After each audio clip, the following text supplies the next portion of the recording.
Good morning and welcome back to Questioning Sense with me, Matt. I hope you guys are well. All is fine and dandy here. Working late, so I've got the morning off, so I thought I would do a quick video. Now, we have done a couple of videos so far where we look at several perfumes that are kind of centered around one note. I think we've done leather so far. We did a top 10 patchouli ages ago. We did one on tuberose, and now it's the turn of possibly my favourite material outside oud and sandalwood, which is tobacco. So we're going to look at 10 tobacco fragrances with one honourable mention. Now, as always, when we do these lists, they're not exhaustive, so this isn't all of them from the collection. This is sort of 10 that I've picked that I really like for one reason or another. And also what we've done is, as we're an inclusive channel, I've tried to spread it out so it's not all just 10 niche. So we've got some very expensive fragrances and we've got some really affordable fragrances as well. So we're kind of capturing something for everyone. Well, that's the plan anyway. I really enjoy tobacco in a fragrance, and I know Rich does too. So a couple of these are his favourites as well. Now, it's an interesting one because I think tobacco, generally you think of it as quite a masculine material. My wife, for example, likes the smell of a tobacco fragrance on me. But she doesn't wear tobacco herself, but I wish she would, because I think these would smell amazing on her. There's something about a lot of them that I think just really, you know, they're gentlest. You know, and I know that's quite a weird thing to say because, you know, sort of tobacco fragrances are very traditionally sort of masculine. But we'll get into the list. It's going to be a quick. There's not, you know, I'm not going to get too in depth with any of them because there's a lot to get through. The video will take about a week.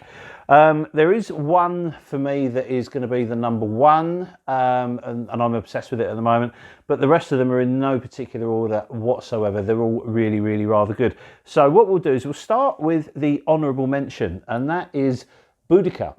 Or Woad by Boudica. Now, this is a perfume that I've done a single review on, so look it up because this is a fascinating and rather wonderful fragrance. It's by Guy Schön, who's behind the Eccentric Molecules and lots of others, the Ormond Jane or some of the Ormond Jane and various other houses. Really inventive modern perfumery. Now, the reason this is an honourable mention is because this is kind of like a digital version of a classic. It reminds me of sort of like an incredibly modern take on Polo Green or something like that. It's sort of a foresty fragrance, but the tobacco in here is a blonde tobacco, and it's rather lovely, but it's not a traditional tobacco note that you would kind of associate with a tobacco fragrance. But this is so worth exploring. It can be a bit of a pig to get hold of, but if you find a bottle of it in store, please sample it. And, you know, it's not a blind buy, but it's one that I think so many people will enjoy if they got a chance to try it. Really, really clever perfume. So that's Woad from Boudica, who I believe are a German fashion house, and from the nose of Guy Schön. So that's the honourable mention out the way, and now we'll get into the top 10, or the 10 for real. Okay, as we've been talking about Guy Schön, let's get the list started with this one, which is Ormond Jane's, and this is Montabaco Verano. Now, if you're familiar with the collection, you'll know Montabaco. Montabaco is an incredibly popular tobacco fragrance. It's meant to sort of signify travels around sort of Latin America, and it's the original was again by Guy Schön, so there's lots and lots going on, but it kind of boils down to this soft and wondrous tobacco note. Now, this is incredibly similar. In fact, it's pretty much exactly the same as the original, but this has a really sharp, refreshing burst of grapefruit, a really citrusy opening, which lifts this. If you have the other one, you don't need this, but if you don't have either, this is the one I'll go for. It's a beautiful fragrance, very long-lasting, incredibly Moorish. People always love it on me. It smells divine, it's clever, it's sophisticated, but it is sadly very, very expensive. So that's beautiful. Not a blind buy because obviously the cost involved is too much. Also, incidentally, these now come in like a different colour bottle. I think it's like an intense blue bottle, but I've got the gold one here. It was a Harrods exclusive at one point as well, but I think it's pretty much available everywhere now. But it is expensive, so don't blind buy it, and certainly one that you'll need to sample. But if you like Ormond Jane, or if you like Guy Schön style of perfumery, like I do, you will certainly enjoy this one. So that's Montabaco Verano. Beautiful. Okay. Next up, a really, really low cost and surprisingly wonderful fragrance from a classic house, and that is Aramis, and this is Tobacco Reserve. This is beautiful. It has been discontinued, but you can still find it online at discounters and stuff like that. What a stunning fragrance. This is divine. You have a realistic dry tobacco that's so Moorish, and basically it's been tied together with the tonka bean to make a stunning, stunning fragrance. This is so undervalued, it's underrated, and this is actually one of the nicest tobacco fragrances I think I've smelled. It's beautiful. It always gets a positive reaction. There's something incredibly lovely about it. The sweetness of the tonka blends together with this dry tobacco to make something quite special. And if you can find it at a discounter for a low cost, grab it. I think there's a full review of this one on the channel as well. If you want any more information about it, grab it. But this is just one of the best value fragrances on the market, so please grab it before it's gone. You know, missing out on this would be a crying shame. Beautiful stuff from Aramis. Okay. Next up, we have one that I'm not a massive fan of, but I do enjoy it wearing now and again. It's one that I wore recently this week, and it's reinforced that I can't wear it very often. And that's the brutish and rather brutal red tobacco from Mancera. It's not often you hear me complain about performance, but I think this one's a little bit too much. Now, this 60ml bottle I've had for a long time. I've barely put a dent in it, and it will last me a lifetime. And the reason being is I like it, but I can't wear it very often. It's one that I have to kind of build myself up to wear it. And I wore it recently. Well, I wore it this week. If you follow us on Instagram, and if you don't, please do. You'll notice that I did a little review of it, which was less than glowing, because I do like the fragrance. It's so unrelenting. It just takes over your day, and in all honesty, I kind of get a bit bored of it because it doesn't really go anywhere. You have this really interesting spicy opening with fruit, so you've got some pear in there, you've got like a sharp apple that clashes with it, so you've got some sweetness and some sourness, and then you have some spices, you have this tobacco, you have this Mancera approach to screechy perfume that sometimes I love and sometimes I can't bear, but it all comes together to make possibly the most talked about offering from Mancera outside of Cedrat Boisé. It's brutal, it's potent, you get so much value from it because a little goes such a long way. Bizarrely, it's really well received. A lot of people like how it smells on me. I do as well to a certain point, and then I kind of think I've got to have a shower. I've got to get rid of it because it's just too much.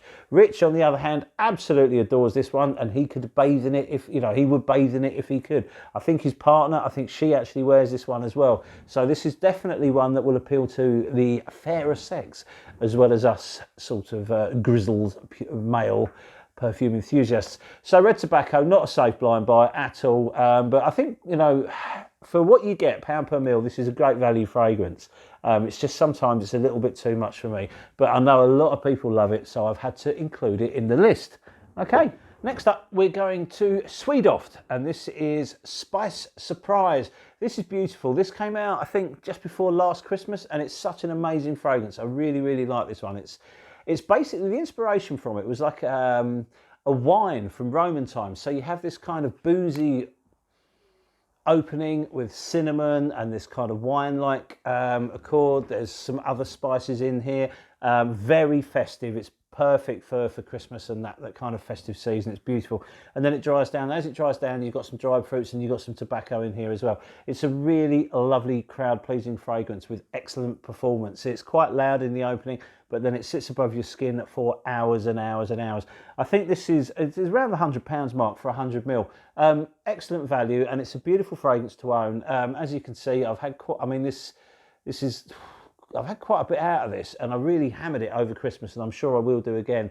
It's one for the colder weather, and it's absolutely beautiful. So well worth exploring. A really interesting one from Swedoft, and it's nice to see them sort of taking some inspiration, should I say, from sort of like historical times. I love that kind of aspect of perfumery. So listen, if you can grab a sample of it, please do. It's probably not a blind buy because I think there's some coffee in here as well that just makes it a little bit slightly interesting in the opening, but it's beautiful. Really, really worth having a crack at. Okay, next up, we're going to go into the traditional sort of tobacco and vanilla combination. And with that one, we've got one of the most underrated tobaccos on the market, and this is Ombre Toback from Daniel Hosier.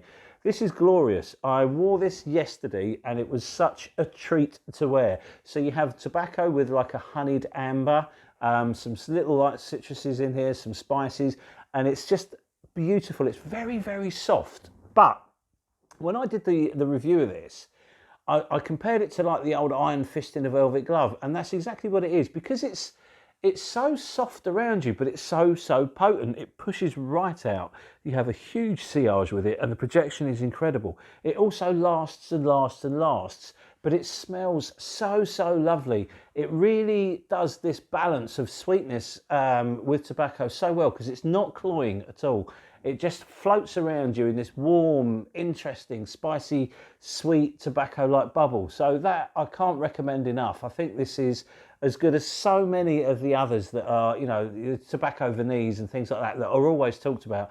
And this one just kind of quietly goes under the radar. You know, if you're interested in things like Dior's new one, Tabacaleur, and or fragrances like that, have a look at this first, because it's, you know, for us in Europe, you can get this online quite cheaply. These 50 mils you can get for around the £60 mark, so it makes it an excellent value fragrance with outstanding performance, and also the bottle's stunning, beautiful presentation. So that's that one, and that's Ombre Toback from Daniel Ozier. Okay, next up, a real cheapie, and we're going back to the house of Aramis, and we're going to look at Havana. Havana's fantastic. Look how much of that I've used. This is a 100ml bottle, and I use it an awful lot. Beautiful fragrance. It's very much of its time, I think, in the opening, that's fair to say, because of this sort of citrus and herbs. As it opens, it smells very much like an old school cologne, but then it warms up, and you know, it's meant to be this olfactory impression of Havana, so it does warm up. But you know, saying that, I've never been to Havana, so I don't know if it reminds me of Havana or not. I think if it was to really remind me of Havana, a place I've never been, I would expect some rum in it. There's no booze in this, but there's bay, there's lots of other sort of typical Aramis style blending involved. So it's all smooth. It's really difficult to pick out any individual note. But the tobacco in this is stunning. It's beautiful. And it's just such an easy one to wear. It's the perfect day-to-day fragrance. If you're going to work, excellent. If you want to go out for a classy evening, excellent. And the fact that you can get this so cheaply means it's a must-buy. If you like tobacco fragrances and you've got a spare 25, 30 quid, this should be in your collection. I really, really highly rate it that much. So there we have Havana from Aramis. Next up, another bargain. And this one is from Matt at Pocketsense. And this is called Cherry Tobacco. This 50ml is a bargain. Now, as I mentioned before, I spoke about one of Matt's fragrances fairly recently, because he does, there's two types of fragrances that Pocketsense do. Some are inspired and some are original. And this is one of the original ones, and this is stunning. So it's called Cherry Tobacco. So guess what? There's a little bit of cherry in the opening, but the cherry passes quite well and quite quickly. I'm not a massive fan of the cherry note. It does set the scene, but it doesn't seem to, I don't know, there's something synthetic about the smell of the cherry, which suits the opening. And I think when Matt made this, he realised that. So the cherry's quite fleeting, and then you have a very dry tobacco with a beautiful vetiver. And the two kind of swap over. So you have the tobacco playing almost like a relay with the vetiver. It works beautifully. This is a really sophisticated, classy, grown-up perfume that I think is something that, again, if you like vetiver, who doesn't? And if you like tobacco, the two go so well together. You have something truly, truly outstanding. Cherry Tobacco is beautiful. It's highly recommended, and another one that's completely under the radar. You don't really hear anyone talking about this. Maybe they're a bit snobbish about it being from Pocketsense, or maybe they think it's a clone, I don't know. But this is an original fragrance, and it's blinding. So, you know, if you're going to treat yourself to a blind buy, this is a safe one. Performance-wise, it's good. It's quite long-lasting. It's polite. It's not vulgar. It doesn't scream. It doesn't screech. It just works so, so well. Very, very, very slick and professional perfumery there. So, Cherry Tobacco from Pocketsense. Highly, highly recommended. Okay. Down to the final three. Here we go.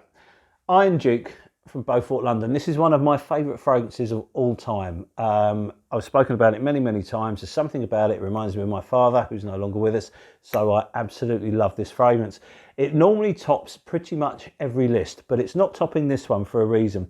The tobacco in here is such an integral part of the perfume, but it's not all about the tobacco. The tobacco comes in quite late, but it does make a difference, and it is noticeable. But because you've got so many potent materials in this, you have oud, you have smoke, you have gunpowder, you have saddle soap, you have leather. So in all fairness, I would class this more of a leathery fragrance than a tobacco one, but there is tobacco in it. And because of that, I had to put it in the list, because the tobacco is absolutely beautiful in the dry down. This is not a fragrance for everyone. It's quite a shocking fragrance to some people. To me, I think it's a work of art. I think it's a genius piece of perfumery.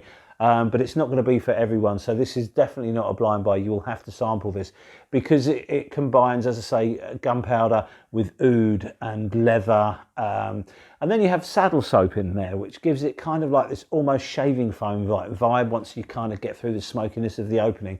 It's a stunning fragrance. This, if someone was to say to me, can you recommend a perfume that I could spray on my skin and then get what niche perfumery is all about, that's the one I'd recommend. It's such a stunning fragrance, but as I say, it's incredibly potent. It dominates rooms. You've got to be very light on the trigger. Some people find it a very difficult one to wear. I think it's, as I say, a masterpiece, but I had to include it in the list because the tobacco note in the dry down is stunning. So there you have it. Iron Duke from Beaufort, London, a perfume that I will never, ever be without. Okay, and then we've only got 2 left. And this is one that I've picked, and this is Oud Maliki from Chopard. This is by Dominique Ropignon. This is beautiful. It's high class. It's quality. It's sweet. There's a little bit of oud. There's some cumin. There's some spices. There's almost like a honey tobacco in the dry down, and some woods on the base. Beautiful fragrance. Look at the presentation as well. It's stunning. These are amazing. The fact that you can get these online for 50, 60 pounds, I think. You can certainly get it in store for like £77, £78 from Harrods. I just think this is one of the nicest fragrances in my collection sometimes, and I absolutely adore it. I recommended it to Rich. He loves it. It's, I don't know, there's something quite stunning about it. Performance is good. It's not a beast, but it does seem to have a lot of projection to start off with, and then it sits down and becomes this kind of tobacco-y, woody fragrance in the dry down. But I really, really enjoy it, and I highly recommend it. Is it a safe blind buy? No, I don't think it is, because there is some oud in there. It's very polite oud, but it is noticeable in the opening. Obviously, it's a Western take on oud, so there's nothing too mental about it. It's not fecal or barnyardish or skanky or anything like that, or even medicinal. It just gives a little bit of something spicy and something exciting and something intensely woody to the fragrance. But I really, really enjoy this one. And I just like looking at it, to be honest. So this is my number 2. Beautiful fragrance, well worth exploring. And then finally, the number 1. And this is a new one to me, and it's gone straight to my number 1. So there you go. And this is from Stefan Humbert Lucas 777, and this is called A Nuit Adora, a night in Doha, the Qatarian capital. What a fragrance. As I say, this is a new one to me, so I haven't done a review of it yet, but there will be a review coming as soon as I possibly can. In fact, as soon as I finish this, I'm hoping to try and film the review then. What a fantastic fragrance. It's gorgeous. I've had my eye on it for a very long time. I went on a bit of a 777 sniffing rampage at Harrods not that long ago, and there was a few that I thought I have to have.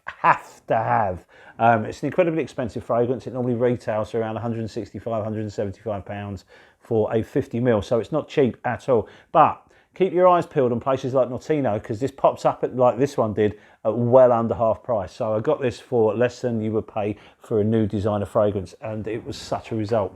This is beautiful. It's got some crazy materials in it. You have some ginger. You have mandarin orange, which kind of leads the charge. It's quite an orange dominant opening, and with that ginger you've got some tobacco underneath it. You have some immortelle, you have other spices here too. Then you have this beautiful sweet tobacco and this wonderful vanilla that sits together with it. The whole thing comes together almost like a syrup. It feels like you've got tobacco and immortelle that's been drenched in maple syrup and soaked. So when you put it on skin, now I'm wearing it today, but I'm going to treat myself to another tiny little, I've got to be careful not to just burn straight through this 50ml, because I could wear it all the time. So when it opens, it's so intense. You know, this sort of spiced orange hits your skin and it lifts up, and it's just beautiful. It's very syrupy though. It's sweeter than I would normally go for, but because there's enough going on with the immortelle, with the spices, and I think there's something else in, there's another floral under here as well that just makes it a bit lighter. It's not as thick and heavy on your skin as you think it is. Now I wore this to work, and it was just, it became quite the talking point. It was a day that I was working with colleagues. They all loved it. I got asked many times by people I was working with, you know, who actually know I'm into perfume. So I'm not taking them as sort of unsolicited compliments, because they know, you know, I'm into my fragrances. So they were all asking, oh, wow, what are you wearing? They all loved it. And then I went into a shop a little bit later. The woman in the shop asked me what I was wearing. She thought it smelled amazing. So it's beautiful. But when you smell it on your skin, you think this is really heavy, it's really thick, and it's going to be like a really intimate perfume. You know, it doesn't seem to project at all, but it has a massive sillage, which I didn't expect. You're in this beautiful cloud that follows you around everywhere, and people just pick up on it, especially for the first couple of hours, and then it kind of sits closer to your skin, where it stays for basically forever. I came back from work and had to shower, and it was right up until I sort of got out of the shower that it finally had gone. So it's a very long lasting perfume. But it's so nice. There's just something about it, this weird sort of herbal nature to the sweetness of the tobacco and this vanilla. And normally, if you cram too much into that, you know, if you amp up the vanilla and amp up the tobacco and the sweetness levels, it becomes really cloying. But despite it being probably the sweetest perfume I own, it's not cloying. It's just such a work of art. I highly recommend this one. If you're in Harrods, go and see Stefan Humbert Lucas's stand and try them all, because they're all fantastic.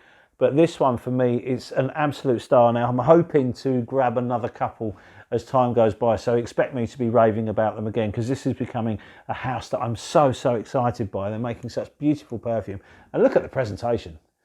It's absolutely beautiful. Now, if you look on Instagram, this is my scent of the day for today, so you'll be able to see sort of a bit more imagery about the bottle. But this is beautiful, and that's my number one. So I hope you've enjoyed the quick whistle-stop tour of some tobacco fragrances. I hope you found something there that you're going to like. Rich loves most of these. I think he would like them all. And, you know, they're all worthwhile having, for one reason or another, they're all worthwhile having, you know, in your collection. So if you own any of these, let us know, give us your feedback on them, let us know your thoughts. Obviously, there are thousands and thousands and thousands of tobacco fragrances out there. So if one of your favourites doesn't make the list, then I do apologise. Maybe in a while I'll do another top 10 tobacco fragrances with another list, not including any of these. But there you go, that's my take on it. I hope you've enjoyed it, and thank you very much for your time. It's always appreciated, and we shall see you on the next video. So cheers, thanks, and bye.